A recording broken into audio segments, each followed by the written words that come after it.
Item and equipment tier list for the Seekers of the Storm DLC. Not going to be doing any of the old items. You can check out my old videos for that. We're only going to be focusing on the new items that came with the DLC. Also, Gearbox might be releasing a balance patch for the new items, so there's a chance I'll be able to make this video twice. Anyway, enough yapping, let's get into it. Starting off with the electric boomerang. 15% chance on hit to fire an electric boomerang that travels a short distance before returning, dealing 30% plus 30% per stack damage and stunning all enemies hit. This is one of the new legendaries, and honestly, right now, I'd probably put it in S tier. Why, you might ask? Well, the S stands for Sonorous, because right now the electric boomerang's a little bugged, because as long as you have a Sonorous in your equipment slot and you have an electric boomerang, every single electric boomerang hit will count as a bleed. This means with 0 bleed items, you could easily stack 100 plus bleeds on any enemy with 1 item and 1 equipment. You might wonder how this occurs. Well, the electric boomerang is just essentially a reskin Sonorous, so you could guess how that interaction occurs. Now, forgetting that bug entirely, I would say the electric boomerang is a solid A tier item, because while strong, it by itself is not going to change the game so much that it deserves an S tier ranking. It has a 1.0 proc coefficient and a 0.2 proc coefficient while it's like whirling in the air. Something that Chef's M1 should already do, but it doesn't do that, so you know, whatever. Meaning that it is terrific for survivors that love the proc items, think Commando. And ironically, even without the Sonorous bug, does a really good job of applying more bleed. Solid item, and I'm always happy to see it. Next up, we have prayer beads. Grows in power by absorbing experience, storing 20% plus 5% per item stack of player stats per item level up. On removal, gain all stored stats. Long story short, if you pick up this item, it will level up independently from you, which means even if you're level 40 and you pick up a prayer bead, it will start from level 0 and store 20% of your stats. So let's say you gain 10 HP per level. It will store 2 HP per level on its first stack at least, but you only get the benefit once you lose a prayer bead, whether through scrapping it or losing it in a 3D printer or Mithrix takes it or etc, etc. Also, you only have to remove a single prayer bead to get the effect of all of them. So if you had 100 prayer beads and you were level 20 with your prayer beads, removing 1 from your inventory will reset the level down to 0 and give you all the stored stats, and the calculation will be based on 99 prayer beads. Sadly, the calculation of how many stats you get per prayer bead is taken after they're removed from your inventory. So it is possible to get 15%, which is less than the first stack of 20%, even if you have like 7 prayer beads. It's just how it is. I'm sure this will be changed in the future. Now, where am I going to rank prayer beads? Well, if you've seen any of my other videos, you're probably going to know where. Prayer beads is an easy S tier. If you find yourself lucky enough to find a prayer beads printer, that is an instant win, because once that appears, you are now fully able to get infinite stats. You simply stay there, killing enemies and gaining XP for your prayer beads, putting them in the prayer bead printer so that you can get the stats back, and rinse and repeat until you have 200 billion HP and 10,000 damage. There is no other item in the game that will allow you to instantly win the game as soon as you see the printer. So honestly, I don't know if there's a better item in the game. And honestly, not even considering the fact that a prayer bead printer might just be waiting for you in your game. Queue up, don't worry about it, big guy. See you on Petrichor, wink. The fact that it gives you bonus stats just for existing, and the fact that it levels up independently from the player, means that you're probably always going to be able to get value from a prayer bead. So I'm very confident in saying that this is an S tier item. Free win for a printer, and otherwise it's just a nice item to have in your inventory. Next up, we have knockback fin. 7.5% plus 7.5% per stack chance on hit to knock enemies into the air. Height increases per stack. So the knockback fin is actually one of the memed on items of the Seekers of the Storm DLC for obvious reasons. Not only is the knockback chance extremely low with just 1 stack, 7.5%, but it also stacks like teddy bears, which is hyperbolically. And hilariously enough, the item isn't affected by luck, just like teddy bears. Now, unlike how this item stacks, I'm not trying to be hyperbolic like a lot of people who talk about this item. Let's look at the positives and the negatives for this item. I'll give you the bad news first. The bad news is the stacking's pretty bad, and most of the enemies in the game can't be affected by knockback fin. Bosses, so everything that spawns from a teleporter, flying enemies, the alpha constructs that are on the ground, scavengers, Mithrix, Aurelianite, False Sun, etc, etc. However, the good news is that there is actually use for knockback fins. If you are on a map that has an area where you can knock enemies off the map by leading enemies to the side and knocking them back with knockback fin, you could effectively instantly kill any enemy in the game that can be knocked back, that is. So a 200k HP Malachite Stone Golem, that could actually be instantly killed using knockback fin, and you only really need 1. And knockback fin can actually be procced using other items, so your ukulele can proc knockback fin, knocking back a whole horde of enemies off the map. So while it is largely useless, there are actually uses for it, and it can save a run. Honestly, I put knockback fin in C tier, mainly because in the situations where knockback fin is useful, so example, that Malachite Stone Golem, you're going to be thinking that the knockback fin is really, really good. But That is very situational, and there are certain maps that you just can't knock enemies off of. Also, I'm not even going to mention the fact that you don't stun enemies when you shoot them up in the air, so it might even be easier for them to hit you. And if you're a melee survivor, there's a chance you could knock them up so far that you're not able to hit them anymore. But if you play multi with a lot of knockback fins and use transport mode, that's pretty fun. So C tier. Next up, we have chronic expansion. What happens when I see your mother? Every 5 enemies slain grants a damage counter bonus, increasing the player's damage by 10% plus 5% per item stack, lasting as long as the player stays in combat. In terms of combat, what this means is that you have to be dealing damage to an enemy. It's not like the Red Whip, where if you use an ability or do something like that, kind of confusing, I know, but hey. Also, taking damage does not count as being in combat. Again, kind of confusing. But if you have a razor wire or an antler shield, that's coming up soon. You do damage to enemies with those items, so technically it will count as being in combat. So already boxing with the actuallys in the comments. So chronic expansion is an easy S tier. It's not even close. You basically get rewarded for doing what you're already doing, aka killing enemies. And all you have to do is kill 10 enemies without exiting combat, and you have the same amount of damage increase as you would from a delicate watch. So think about a delicate watch wherever you'd rank that on a tier list, and then put this above it because there's no risk to this item, no risk to this rain. Oh my god, guys, he said it. And if you get a Forgive Me Please, that's infinite damage. Because yes, a Forgive Me Please will give you more buffs of chronic expansions. One Forgive Me Please will do an on-kill effect 8 times, meaning you will get at least 1 chronic expansion stack from a Forgive Me Please. And you'll only have to kill 2 extra enemies on top of that to get the 20% damage. Plus, if you have Gesture of the Drowned, Soulbound Catalyst, or Fuel Cells, you can keep the Forgive Me Please going up all the way to infinite. Actually just did a chef run the other day, twitch.tv/RND Thursday. Also check out this video, where we just stayed on the last stage until we could eventually one-shot Mithrix. I had over 1,000 stacks of chronic expansion, and yes, I did one-shot Mithrix. Easy S tier, no question about it, although commando mains, you might want to look out for this item because it does require you to kill enemies to get the buff, so this might be a bad item for you. Just look out for a Forgive Me Please. Next up, we have the Chance Doll.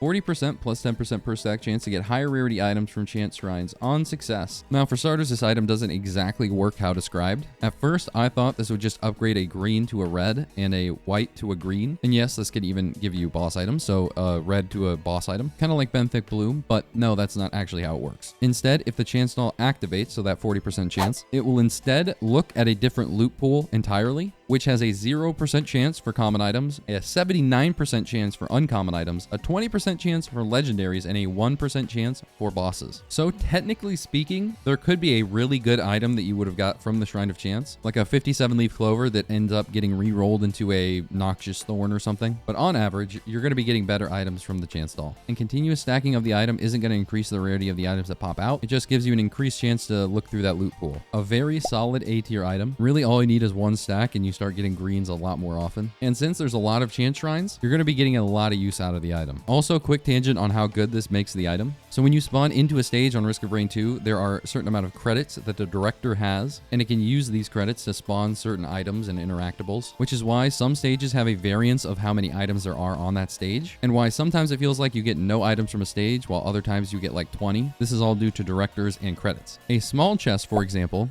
is 15 credits, and a large chest is double that at 30. Meanwhile, a Shrine of Chance is 20, and you can always get 2 items from a Shrine of Chance, granted you have the money. So having Shrines of Chances on the map is already efficient from a credit perspective, but having a chance doll, which increases the chance that you can get a green item, and massively increases the chance that you can get a legendary item, and also gives you a chance to get yellow items, means that bar for bar, the chance doll is quite powerful. Do get it twisted. Gamble. You will win. Alright, enough ramble about the gamble. Now it's time to talk about a really good item. We call it Antler Shield. 50% plus 5% per stack chance on being hit to reflect 10% plus 10% per stack damage back to the attacker, with a whopping proc coefficient of 0.3. Now, sadly, even though I've tried to make it work as much as possible, I have to put Antler Shield in the D tier. Now, just the concept of the item itself seems a little wacky. Enemies can easily get over 10,000, even 100,000 HP on average, and most survivors are lucky to crack 1,000 by the end of the run. I mean, we can just compare it to other items in the tier. Bison Steak gives you plus 25 HP, which is what I assume most enemies get every picosecond. And Antler Shield has the audacity to not only be a 50% chance to reflect damage, but it's 50% chance to reflect 10% of the damage. It's honestly the chef of items right now. Now, here's where I'm going to come to defend the Antler Shield, because I think this is kind of a unique playstyle. I kind of mess with it, you know? I fucks with it. And thankfully, the antler shield reflects the damage that the enemies deal to you, not the damage you take. So even if an enemy did 1,000 damage, if you have 99% damage reduction and you only end up receiving 10 damage, the antler shield is going to reflect the 1,000 damage. So it's not the worst item on survivors that can get high armor. The false sun, for example, is a great survivor for this, with his naturally high armor, high HP, and the ability to regen it all back. Both Power Mode Multi and Void Fiend's corrupted form have 100 armor, which translates into 50% damage reduction. And of course, we can't forget the engineer, with his hurts being able to reflect all the damage that they take, which is usually a lot, to be fair, and there's no risk to your own life. Honorable mentions to Loader, Acrid, and Commando, since you know sure as hell his abilities aren't going to be doing any damage. For those survivors, it might bump up to C tier, but honestly, by the time you hit the second loop, if you get hit by an enemy, you're probably dead. So realistically, Engineer is the only one who's going to be able to benefit from Antler Shield at all. I like the idea of Antler Shield, but it definitely needs a massive buff. Either give a little bit of armor per stack, increase the chance and damage numbers, or both, because this item desperately needs a buff. Until then, it's D tier for oh dear, that's a bad item. S tier on aesthetic though. All right, next item, we have War Bonds. Yields 75 gold plus 25 gold per item stack based on current difficulty level and the survivor's level at the start of every stage. Not much to say about this item. It desperately needs a rework. It's supposed to give you enough for 3 small chests worth of gold when you spawn into a stage, which is a nice little boon, but this is a legendary item that's going to be underperforming a Gore's Tome. D tier for dividends, but very low dividends that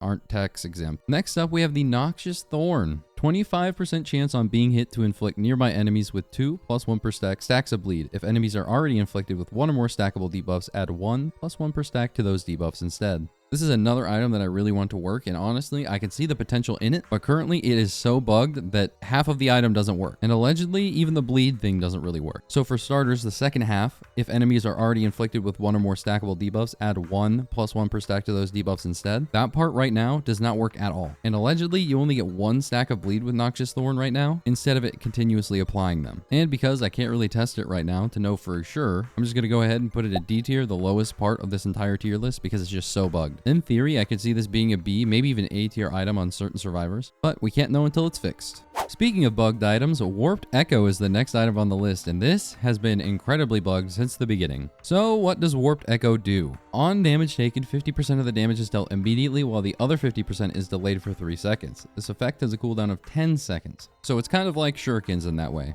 So the story behind Warped Echo was at the beginning of the DLC before the patches. This item plus chronic expansion could make Mithrix invincible. You could not kill him. That has since been fixed. However, there's a different bug now. This bug makes you almost invincible. The incoming damage from Warped Echo is only halved after damage has been applied to barrier and shields. If your real HP is never touched, aka anything that's not barrier or shields, instead of Warped Echo giving you the 50% in 1 tick and then 50% of the damage a couple seconds later, you take the full damage in the first half, and the second instance will not do any damage. And for some reason, this doesn't take you out of combat. So any shields that you have will instantly regenerate. Your oddly shaped opal will never go on cooldown, giving you a constant supply of 50% damage reduction, as long as you have enough Warped Echoes to keep up the damage. So items like Transcendence and Aegis, Topaz Brooch, and even the much derided PSG have some insane synergy with the Warped Echo. This definitely seems like a bug, so it's probably going to get patched out, but if it doesn't, hey, Warped Echo is essentially a god item, possibly just S tier off of that alone. But let's talk about the Warped Echo as it stands now and as it might stand in the future, depending on whether or not that gets patched out. For starters, there's a little bit of misinformation being spread about the Warped Echo right now. I like shitting on PSG and shields in general because it gets rid of one-shot protection. Long story about that, not gonna rant right now. And someone in the comments said, why do you like Warped Echo if it does the same thing? It gets rid of one-shot protection. Because in theory, it should be if you have 100 HP and you take 200 damage, one-shot protection should take you down to 10 HP. But if it's a Warped Echo, it should be 100 HP twice for each delayed damage. In other words, in that scenario, the Warped Echo should kill you. However, that's not how it works. It turns out that one-shot protection still works with Warped Echo, so there's no downside like I used to think. A couple other things to note about the Warped Echo is that everything is going to be calculated based off of the first hit. So your damage reduction, your planulas, your repulsion armor, etc. is all going to be based off of the first hit. So an enemy does 1,000 damage, you have a 50% damage reduction, so you only take 500 damage. The Warped Echo is going to consider that as you taking 500 damage and just split it into two 250s. And if you had a repulsion armor, it's going to be 245. So you actually don't lose the benefit of oddly shaped opal, which was another thing I was worried about before I looked into it more. That being said, because the delayed damage actually counts as you being in combat, your shields, cautious slug, and the oddly shaped opal will take longer to recharge because the delayed damage 3 seconds after after you take the initial first hit will reset the cooldown on these items. Although remember, that only happens if you take enough damage for it to affect your actual HP. If you have enough barrier or shield, that doesn't matter and it's broken. Some more fun stuff for the warped echo. Tougher times can prevent you from taking damage from the second tick, meaning you get to essentially double the chance of your teddy bear proccing. And if your teddy bear blocks the damage in the first place, the warped echo doesn't go off. So solid synergy there. Safer spaces, the tardigrade bear, the void teddy bears, do a similar thing, as in if you block the damage, it doesn't affect your warped echo. And since the delay of warped echo is 3 seconds, having 16 safer spaces will guarantee that you're able to block all the delayed damage, as long as you're not hit in the interim. And of course, because safer spaces is refreshed with blast shower, if you have a blast shower, you could use that to dodge the delayed damage, granted you have a safer spaces. Similarly, with medkit, because the delay for medkit is only 2 seconds, you can actually heal up from medkit before the delayed damage hits you. And of course, with razor wire, this actually doubles the amount of damage you can do with it, since you get to proc razor wire 2 for the price of 1. Same for noxious thorn, but again, that item's bugged, so meh. And while antler shield will technically not do more damage, you increase the chances that you're going to be able to proc the item in the first place, and because it has a proc coefficient, there's more of a chance to proc item. Oh yeah, and one thing that's bad about the warped echo, invincibility frames, so think eviscerate, won't prevent you from taking damage from warped echo. So don't think you can dodge damage with your eviscerate or any other iframe ability, you just can't. It sucks. Long story short, the warped echo is a lot better than most people give it credit for, and actually right now is really strong. It increases effectiveness of a lot of different items and has the potential to save your life even without the bugged version of it. Honestly, while the whole shield thing still works, I'd say S tier. Otherwise, I'd probably say A tier. Alright, next up we have luminous shot. Using the secondary skill charges the next primary attack, dealing 150% damage plus 25% per item stack per charge up to 5 times.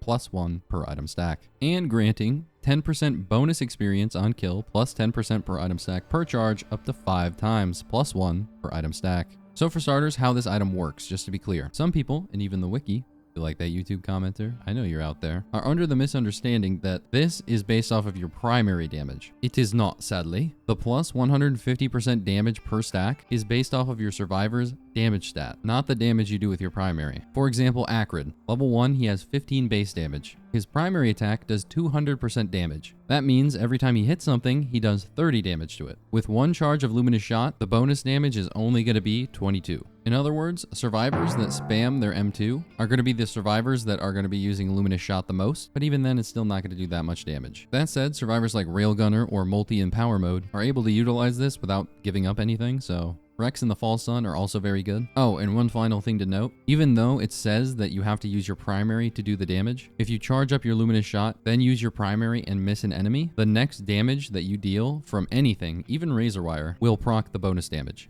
I'm going to go ahead and put Luminous Shot in C tier because there's not really a whole lot to it. It's not very strong. The bonus XP effect is not that good, and this is an uncommon item. You have to keep that in mind. And the double whammy on the fact that it does low damage is that it doesn't have a proc coefficient, meaning it can't proc items, which sucks. Solid C tier. Next up, we have the Seed of Life, the new equipment in the Seekers of the Storm DLC, and also what I give your mother every night. Revives the user when killed or dead allies on activation, consumed on use. This is essentially a Dios that takes up an equipment slot, and once you consume it turns into essentially a Forgive Me Please with a couple of monster teeth. It's a 15-second cooldown equipment that on activation places a sprout that drops healing orbs that heal for 2% of maximum health. Honestly, that version isn't like terrible, but it's also not good either, so. In multiplayer, it's pretty nice because you can revive other players, although why wouldn't you just play Seeker? And in single player, it automatically activates, so you don't even have to worry about it. So honestly, I put it in the S tier. Why? Well, if you're dead, it doesn't really matter what items you have. The run's kind of over. And for certain situations, like Mithrix Phase 4, this is the only thing that can save you from dying. I'll never forget when I had a Nukahanas and Mithrix stole it, proceeded to kill me with the Nukahanas proc, and I revived, using my Seed of Life, vanquishing Mithrix once and for all.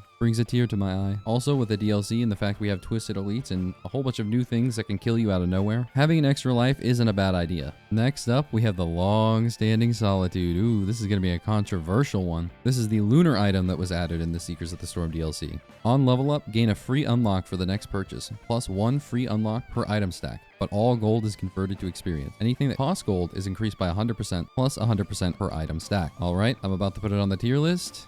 S tier. This might be legitimately the best item in the game right now. Don't believe me? You can go check out most of my god runs. They're going to be linked up here. I personally recommend the video, the new best item in the game, Osusume. So what happens when you pick up this item is that you're no longer worried about gold because you can't have any. Everything's converted into experience and you have to wait for a level up before you can buy an item. And when I say buy an item, I mean any interactable that costs money. This means that drones or turrets or anything that costs money, shrines of chances, even the failed shrines of chances, will count towards your free unlock. Even if you use a hacking beacon, Captain's hacking beacon, on a shrine of chance, that will still count towards one of your items. Also, because you have 0 gold, it is impossible to use the Halcyon shrine because you can never charge it up using your gold, which doesn't exist anymore. Also, if you go to a Aurelianite stage, the Gilded Coast, you can be soft locked there if you've already reached level cap, which is 94, because you won't be able to use any of the Halcyon beacons, which means you can't actually kill Aurelianite. Oh, and the free chests you get every time you level up works kind of like Desperado, and by that I mean it doesn't transfer from stage to stage. So even if you had 50 plus unlocks on one stage, as soon as you take the teleporter to the next stage, you're gonna have 0. So with all those negatives out of the way, why am I putting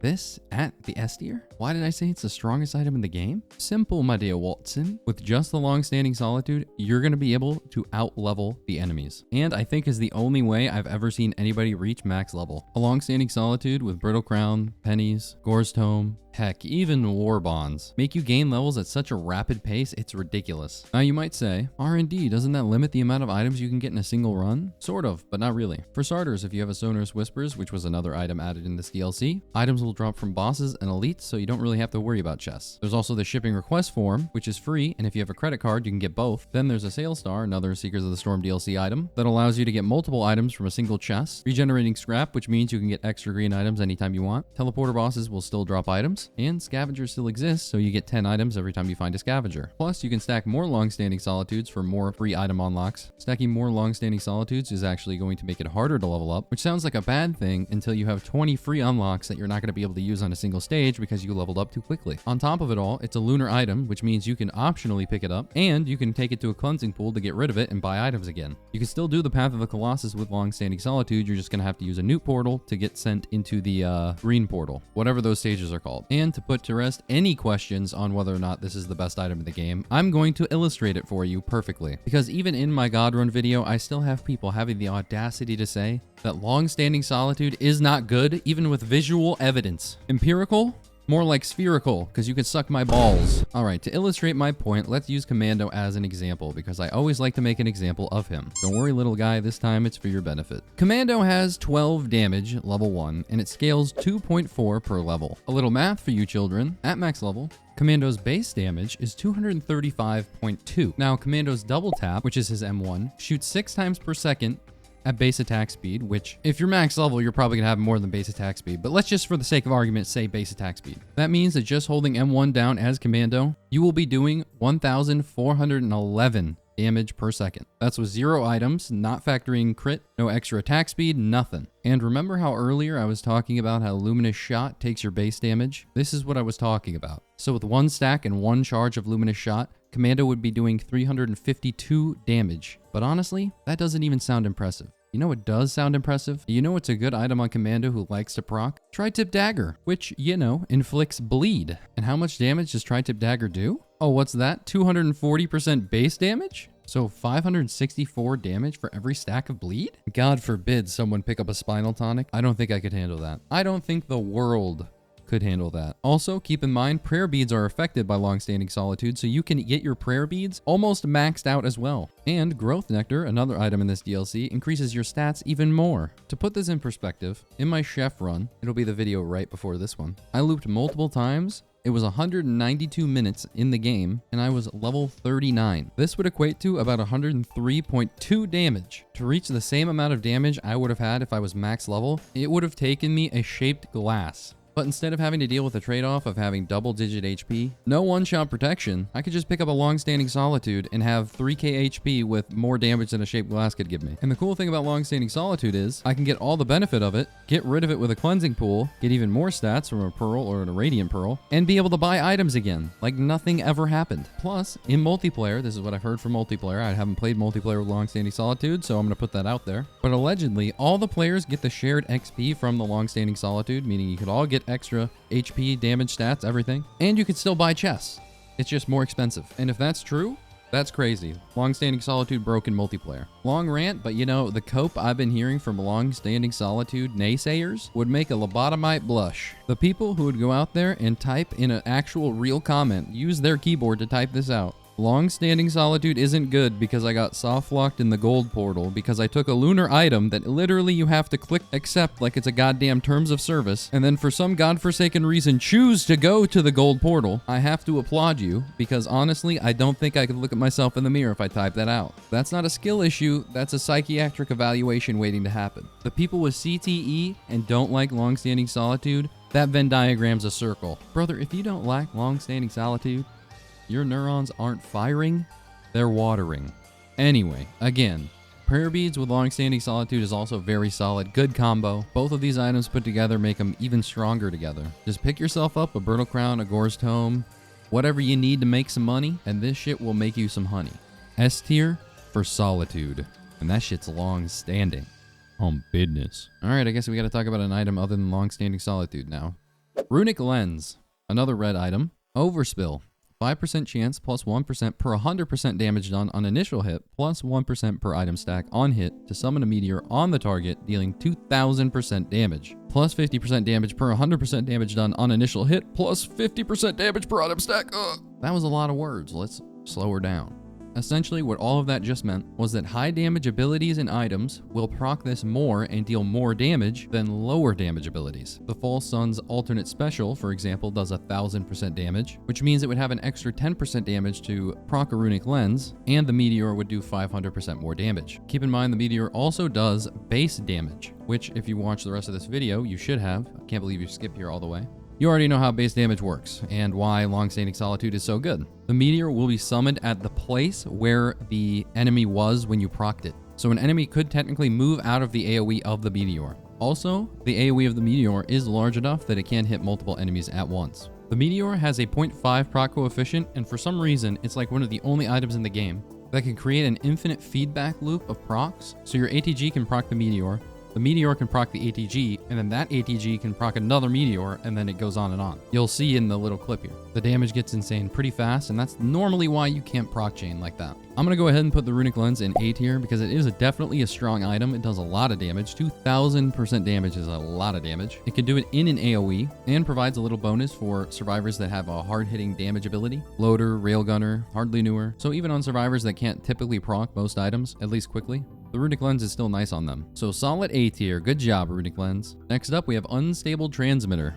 When reaching below 25% health, the survivor explodes, dealing 350% plus 350% per item stack damage to nearby enemies and teleporting to a random location. This effect has a cooldown of 2 minutes, minus 5% per item stack. So this item is going right into D tier. It just is not good. It needs a full rework. It kind of sucks. Most of the time, by the time you hit 25% of your HP, you're already dead. This is basically the game's way of teabagging you, teleporting your corpse across the map. Also, some people have said that this spawns them in areas where they can't get out, so you're just kind of soft locked. Plus, the 25% HP threshold is really bad. You know what happens at 25% HP? Your watches break. So thanks, green item Dorito chip. D for Dorito. Also dog shit, but hey, you be the judge of that. Sonorous Whispers. The item's so strong, it had to get a nerf. When a large monster is killed, it will always drop an item. All elites have a 4% chance of dropping an item, plus 1% per item stack. There's not much to really say about this item other than it's literally so good it was an artifact. Every teleporter now gives you multiple items instead of just the green items. The loot pool is about the same as a small chest, and the chance for items to drop is affected by luck, so 57 leaf clovers and purities. And hilariously enough, it is possible to get 2 items if the enemy is a boss and an elite. S tier item, no doubt about it. I'm gonna put this even above Longstanding Solitude because, I mean, come on. It's free items. They drop from everywhere. They drop from the literal heavens. Combined with Longstanding Solitude, Kino. S for Sonorous. Bolstering Lantern. When below 50% health, receive a damage increase of 20%, plus 20% damage per stack. Gonna go ahead and drop this in the D tier. This item sucks. As with a lot of items like this, there's almost no chance you're ever going to be below 50% HP. And if you are, you're probably trying to work your way back up to 100%. Also, this does not work with shaped glass or any form of curse, which means the only way to get below 50% HP is to somehow get yourself there.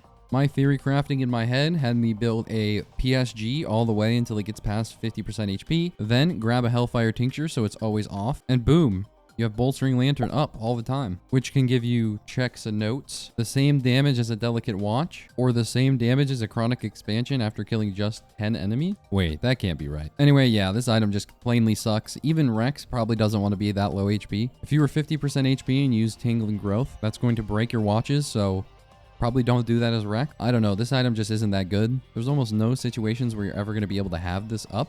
And even when you do have it up, it's not that much damage. So just going to put this in D tier because not very useful. Next up, we have Sail Star, which is the goated item. Let's go. Gain an extra item on the first chest open per stage. Each additional Sail Star increases the chance of getting more items by 5%. Essentially, the first Sail Star, you will always get double the items from a chest, and it always comes from the same loot pool as the chest. So a large chest, you're always going to get 2 greens or even 2 reds, and a legendary chest is always guaranteed to give you 2 or more reds if you have a Sail Star. It does not work on shipping request forms or multi-shops. It does work on the rusted key, but not the crusted key. It does work on adaptive chests. It will give you double whatever item you got from the adaptive chest, so it could be powerful there. It does not work on scavenger bags. It does not work on lunar pods. It does work on equipment. It doesn't work on chant shrines or void cradles. And I think that's about all the items you can get. You can only get up to 5 items from a chest with Sail Star, so that means an additional 4 on top of the one you would have gotten. Stacking multiple Sail Stars just increases the chance to get more. And this chance is affected by luck, so purity and 57 leaf clover again. The one downside to this item is that often you'll forget it exists and you'll open a small chest instead of a large one. Not saying that happened to me, but I'm just saying I might know a guy.